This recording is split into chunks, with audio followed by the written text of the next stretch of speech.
हमारी संस्कृति, हमारे देश में जो पर्सनालिटी हमारी है, एक शब्द है पर्सनालिटी, कल हम बता रहे थे, अंग्रेजी की पर्सनालिटी जो है वो पर्सोना से आई है। पर्सोना का मतलब होता है मास्क, एक मुखौटा।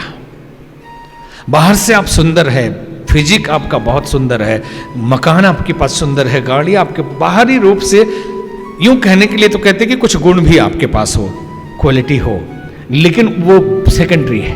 पहले बाहरी खूबसूरती, शरीर की, गाड़ी की, मकान की, घड़ी की, जूते की, मेकअप की, आपका पर्सनालिटी बहुत सुंदर है, आप बहुत पर्सनालिटी वाले व्यक्तित्ववान आदमी हैं। और हमारे यहाँ भारतीय संस्कृति में कभी भी व्यक्तित्ववान बाहरी चीजों को देखकर नहीं माना जाता। कभी नहीं पूजा गया टाटा बिरला और अंबानी को। बहुत सुंदर है, बिल्डिंग है, गाड़ी है, बंगला है, मकान है। यहाँ व्यक्तित्व केवल आंतरिक सद्गुण होता है, यहाँ व्यक्तित्व केवल संस्कार होते हैं, यहाँ व्यक्तित्व केवल त्याग और तपस्या होती है। कभी भी वर्धमान की पूजा इस भारत भूमि में नहीं की जो राजकुमार थे।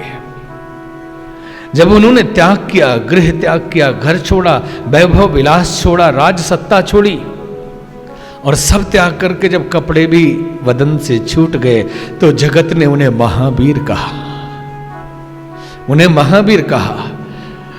कभी भी सिद्धार्थ राजकुमार को हमने नहीं पूजा।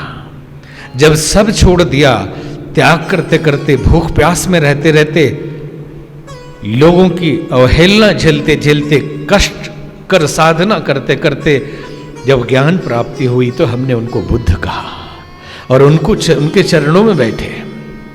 हमने कभी भी तथाकथित वैभवशाली की पूजा नहीं की, हमने हमेशा सद्गुणों की पूजा की। और ये हमारा डीएनए है, यह हमारी संस्कृति का मूल है। हमने कबीर और रैदास को पूजा है, हमने मीरा और गुरु नानक देव को पूजा है उनके गुणों के कारण। लेकिन आज तथाकथित इस आधुनिकता की दृष्टि किधर चली गई कि साधु भी चाहिए तो वैभवशाली चाहिए, गुरु जी भी चाहिए तो वैभवशाली चाहिए। बिल्डिंग कितना बड़ा है, मकान कितने बड़े हैं, इनके पास चेले कितने हैं, इनकी पब्लिसिटी कितनी है, इन्हीं से जुड़ जाओ। कल चर्चा हो रही थी स्वभाव और प्रभाव का, कि प्रभाव से जुड़ने वाले लोग प्रभाव कम होते ही फिर भाग जाएंगे, उनकी श्रद्धा टूट जाएगी। और स्वभाव से जिसने संबंध जोड़ा है कि साधु की सहज निश्चलता और सामान्य व्यवहार को देखकर जिसके अंदर त्याग है, समता है, सहजता है, सरलता है, साधुता है, उससे अगर समर्पण आ गया वो कभी नहीं टूटने वाला, क्योंकि जो जमीन पर है वो कभी नहीं गिरेगा। जो आसमान में है उनको गिरने का खतरा है। लेकिन हम अपनी आधुनिकता की दृष्टि को तो जरा समझे। जब फंस जाते हैं तो कहते हैं जमाने में हो क्या रहा है। जब फंस जाते हैं तब हमारी संस्कृति में चरित्र के लिए जीवन तक बलिदान किया गया। एक दिन की घटना है, बनारस की गलियों में एक सन्यासी चला जा रहा था, खाली बदन, ऐसे ही अंगोछा बांधे हुए। ऊपर से एक पानी का बूंद गिरा, उसके सीने पे गिरा गरम गरम। उसने सिर उठाकर देखा, बनारस की राजकुमारी रो रही है, काशी की राजकुमारी रो रही है। आंखों में आंसू आ गए सन्यासी के। उसने पूछा कि राजकुमारी, जिस राष्ट्र की राजकुमारी ही तकलीफ में हो उसकी प्रजा का क्या होगा? आपकी तकलीफ क्या है, आपकी परेशानी क्या है? राजकुमारी, राजा और रानी भी तकलीफ में आते हैं, ये तो मैंने पहली बार देखा। और मुझे तकलीफ है इस बात की कि जिस राज्य की राजकुमारी को भी कोई कष्ट हो जाए उसकी सामान्य प्रजा का क्या हाल होता होगा। तो राजकुमारी रोते हुए बोली कि तकलीफ कोई वैभव का नहीं है, तकलीफ कोई संबंधों का नहीं है, तकलीफ किसी धन के अभाव का नहीं, तकलीफ इस बात का है कि हमारी वैदिक संस्कृति छिन्न होती जा रही है, हमारी सनातन संस्कृति नष्ट होती जा रही है और कोई इसे बचाने वाला नहीं है। बौद्ध संस्कृति का इतना बोलबाला है कि ये हिंदू संस्कृति नष्ट ही होती जा रही है, अब बचने वाली नहीं। उस साधु ने संकल्प लिया कि मैं इसकी रक्षा करूंगा। और चारों तरफ बौद्ध का बोलबाला था, सारे राजा बौद्ध धर्म स्वीकार कर चुके थे। और राजा ही बौद्ध हो जाए तो प्रजा तो मजबूर है, राजा ही दूसरे धर्म में चला जाए। और प्रजातंत्र तो है नहीं कि आपको छूट है जो धर्म मानिए, राजा जो मानता है वो आपको मानना पड़ेगा, मजबूरी है। तो अब क्या हो, सन्यासी गया, नालंदा विश्वविद्यालय में बौद्ध की शिक्षा दी जाती थी और वहां से गए वहां, लेकिन नामांकन से पहले एडमिशन के समय ही ये संकल्प ले लिया जाता था कि पढ़ने के पश्चात आप बौद्ध धर्म का प्रचार करेंगे। उन्होंने संकल्प ले लिया कि मैं पढ़ने के पश्चात बौद्ध धर्म का प्रचार करूंगा और पढ़ाई करने के बाद वेदांत और शास्त्रों के उद्भट ज्ञाता उन्होंने वैदिक संस्कृति का विस्तार शुरू किया और उनकी कमियों को खोज खोज कर परास्त करना शुरू किया। पहले अध्ययन किया, समझ लिया कहाँ दिक्कत है, और जब ये सब हो गया, वैदिक संस्कृति का विस्तार हुआ। ये समय वो था जब आदि जगत गुरु शंकराचार्य का भारतीय संस्कृति का परचम लहरा रहे थे, 4 मठों की स्थापना कर चुके थे, और उसी समय पे उस व्यक्ति ने संकल्प किया कि मैंने जीवन में अपराध किया है। लोगों ने पूछा आपने क्या अपराध किया है? बोले सामान्य गृहस्थी, सामान्य लोग कोई अपराध करें तो क्षम्य है और छोटी सजा है, लेकिन आचार्य, उपदेशक और संत यदि वो अपराध करें तो अक्षम्य है। और एक संत के लिए, एक ऋषि के लिए, एक आचार्य के लिए झूठ बोलना मृत्युदंड से नीचे उसके लिए कोई उपाय नहीं है। और शास्त्र में ये दंड था झूठ बोलने के लिए कि आप भूसी में बैठ जाइए, धान की भूसी में बैठ जाइए और अग्नि खुद जलाइए और तिल तिल के जलिए। तो क्या अपराध किया? बोले मैंने झूठ बोला कि मैं बौद्ध धर्म का प्रचार करूंगा, और निकलने के बाद मैंने हिंदू धर्म का प्रचार किया, मैंने वैदिक धर्म का प्रचार किया, मैंने सनातन धर्म का प्रचार किया। मैंने झूठ बोला। जिंदगी तो नाशवान है, आत्मा शाश्वत है, चरित्र विनाशी है, मरना तो ऐसे भी है, बूढ़े होके मरूंगा, लेकिन धर्म के लिए जो नियम है उस पे मरूंगा। बड़े बड़े संत आए, आदि शंकराचार्य भी आए, और आधा शरीर जल चुका था। शंकराचार्य रोने लगे और कहने लगे यदि मैं थोड़ा पहले आया होता तो मैं आपको जलने नहीं देता।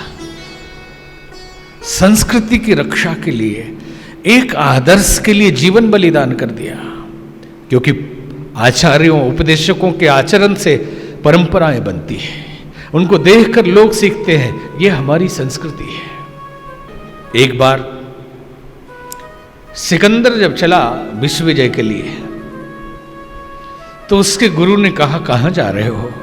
गुरुदेव विश्व विजय के लिए निकला हो तो भारत भी जाओगे? हाँ, भारत भी विजय करूंगा। मुश्किल है, भारत को विजय करना मुश्किल है। तो बोले कैसे? मैं तो विश्व विजय करके ही लौटूंगा। अच्छा, जब लौटना तो भारत से एक साधु लेके आना मेरे लिए। बोले आपके लिए क्या लेके आऊं? हीरा जवाहरात उपहार क्या लेके आऊं? तो बोले मेरे लिए एक साधु लेके आना, भारत से एक सन्यासी लेके आना। सिकंदर आया, अभियान छेड़ा, लड़ते लड़ते पोरस के पास लड़ाई हुई, छल से जीत भी लिया, लेकिन गौरव देखिए यहाँ के लोगों की, गरिमा। जब सिकंदर ने पोरस से पूछा कि तुम्हारे साथ क्या व्यवहार किया जाए, पोरस ने कहा एक राजा के साथ दूसरा राजा जैसा व्यवहार करता है वैसा व्यवहार करो। सिकंदर नतमस्तक हो गया कि साधारण राजा होता तो झुक जाता, माफी मांगने लगता, गलती हो गई, आप हमें संरक्षण दे दीजिए, थोड़ा सा टुकड़ा दे दीजिए, हम भी जी लेंगे। लेकिन ये तो राजा है, सचमुच इसके अंदर इस संस्कृति का रक्त बह रहा है। आदर दिया सिकंदर ने। और सिकंदर जब लौटने लगा, भारत जीत नहीं पाया पूरा, जब लौटने लगा तो उसने अपने सेनापति से कहा कि गुरुदेव ने एक साधु मंगवाया था, एक सन्यासी चाहिए, जाके पकड़ के लाओ। गए तो एक साधु नाच रहा था, मस्ती में नाच रहा था। बोले साधु मेरे साथ चलो, महान सिकंदर ने तुझे बुलाया है। बोले कौन महान? बोले सिकंदर महान। बोले कौन सा वाला? कितने आए कितने गए, हमको तो होश भी नहीं है। कितने यहां महान आते हैं और चले जाते हैं, कौन से नंबर का महान है? तो बोले अगर नहीं जाओगे तो तेरी हत्या कर दूंगा। अब साधु हंसने लगा, मेरी हत्या कौन कर सकता है? मैं तो अजन्मा अमर आत्मा हूं, मैं शाश्वत सनातन हूं, शरीर छोड़ता हूं, धारण करता हूं, मुझे कोई मार नहीं सकता, मुझे अग्नि जला नहीं सकती, वायु सिखा नहीं सकती, जल गीला नहीं कर सकता। मैं तो आनंद स्वरूप हूं, दुख मुझे छू नहीं सकता, अब तो घबराया कि पागल तो नहीं है ये, इसको मौत से डर नहीं है। जाके सिकंदर को बताया, लेके आए साधु, बोले बहुत पागल है वो साधु, ऐसी ऐसी बातें कर रहा था। सिकंदर आया, चरणों में गिर गया, बोला गुरुदेव मैं समझ गया कि मेरे गुरु ने क्यों साधु मंगाया था। ये विज्ञान और ये दर्शन हमारे यहाँ नहीं है, और आप चलिए और वहाँ उपदेश दीजिए। अरस्तु का जितना ज्ञान है वो दंड्यायन ऋषि का ज्ञान है। ले गया सिकंदर और आदर से इज्जत से उन्होंने ज्ञान दिया। और वो जो साधु की बात पहले की थी हमने, वो कुमारिल भट्ट थे जिन्होंने अग्नि में अपने शरीर को जलाया। तो इस तरह से हमारी संस्कृति, हमारी विरासत, यदि हम पहचान पाए कि हम कौन हैं, जरूरत है आज हम सबको भी, जो बड़े हो गए हैं उनको भी, कि हम अपनी पहचान करें। यहाँ हम आत्मा परमात्मा की बात नहीं कर रहे कि हम पहचाने कि हम आत्मा है, पहले पहचाने कि मनुष्य है और भारतीय संस्कृति की संतान है। हमारी संस्कृति महान थी, कैसे थी ये खुद अनुभव करें।